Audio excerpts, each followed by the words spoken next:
So, welcome to my YouTube channel, Emotional Intelligence. Today our topic is Kundalini, the secret of human body. Kundalini. The moment we hear this word, an image of divine energy arises in our mind.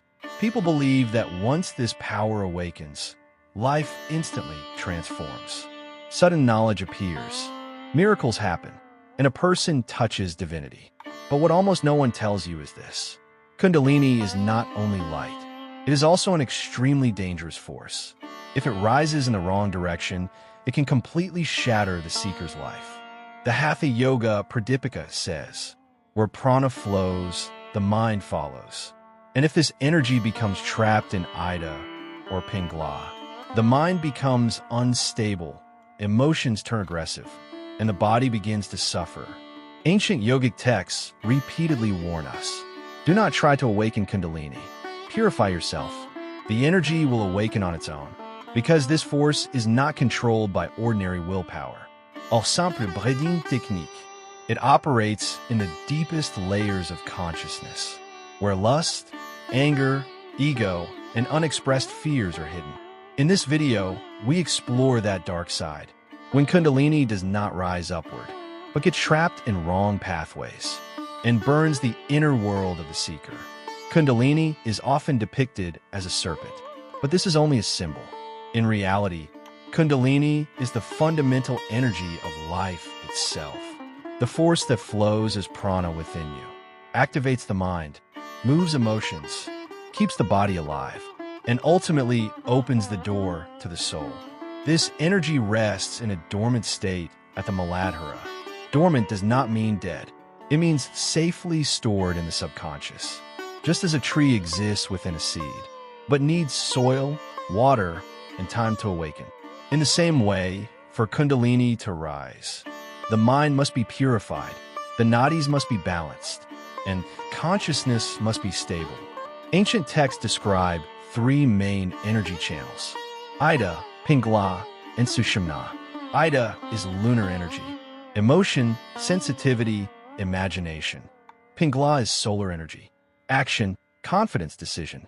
Sushumna is emptiness, the path of liberation where duality ends. When Kundalini rises, it does not flow through just any channel. It rises only when Sushumna is open, when the mind is calm, breath is balanced, and ego is softened. That is why yoga's true goal is not to awaken Kundalini, but to purify Sushumna. Calling Kundalini merely power is incomplete. It is the ascent of consciousness, from Muladhara to Sahasrara, from hunger, fear, and desire, to compassion, wisdom, and witnessing awareness. This is not an energy explosion. It is an inner journey, where personal identity slowly dissolves, and you reconnect with the presence that has always existed within you. Kundalini awakening is not a bodily event. It is a transformation of nature. It does not happen when you want it. It happens when you are ready. The most dangerous modern misconception is believing that Kundalini is a trick, something that can be forcibly awakened through breathing hacks, tantra rituals, or sexual retention. This is where downfall begins. Kundalini is raw, primal energy, directly connected to the mind, emotions, and suppressed desires. If the seeker's mind is unstable, impure, or ego-driven, this energy does not rise upward. It becomes entangled in Ida and Pingala. When Ida dominates, emotions boil over. Depression, lust, heartbreak, attachment. The person becomes hyper-emotional and mistakes nervous overload for spiritual sensitivity. When Pingala dominates, there's obsession with control, power, superiority. The seeker starts believing, I'm chosen, I am a teacher, I am awakened. This is not awakening. It is energy attacking the brain. The most dangerous state occurs when energy oscillates between Ida and Pingala, while bypassing Sushumna. Ancient texts call this distorted awakening. Visions appear, hallucinations, spiritual delusions, sexual mania, extreme guilt, fearful divine journeys. The belief, I am God. This is energy intoxication.